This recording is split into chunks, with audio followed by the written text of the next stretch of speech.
Halo, assalamualaikum warahmatullahi wabarakatuh. Saya Ibu Nana Safriati Safrizal, PJ, Ibu PJ Gubernurnya Aceh saat ini.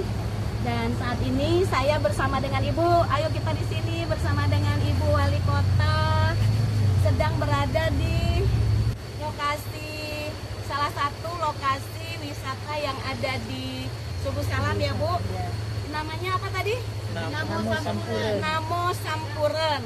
Kami tadi turun ke bawah nih, di bawah sana bisa dilihat, dan kita menyusuri tebing-tebing yang ada di bawah aliran sungai ini tadi sampai ke air terjun yang ada di ujung sekali dari aliran sungai ini, dan pemandangannya luar biasa,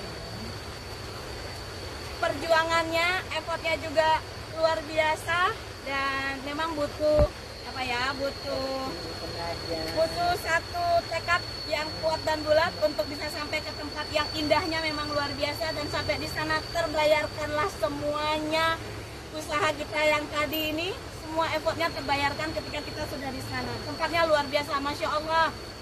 Kita bisa melihat karya Tuhan yang Maha Esa di sana, cantik sekali. Dan semua orang, paling tidak masyarakat yang ada di Subuh Salam, ayo yang kesini harus sampai ke sana. Dan tadi saya juga sudah bicara dengan Bapak Kepala Desa yang ada di sini, untuk kita pelan-pelan nanti akan kita lengkapi beberapa sarana yang ada di sini seperti kamar mandi, kemudian perlengkapan keamanan, supaya nanti siapapun yang akan berkunjung, siapapun yang akan berwisata ke sini, menikmati wisata air yang ada di sini, itu nanti akan kita jamin untuk keselamatannya. Nanti akan dilengkapi semuanya oleh Bapak Pak Kepala Desanya ya. Ayo semuanya kita datang ke sini. Saya aja jauh loh ini dari Banda Aceh ke sini. Malah dari Jakarta kami cari, kita explore. Luar biasa di sini ya. Ayo semuanya. Ibu, sehat-sehat semuanya kita di sini ya.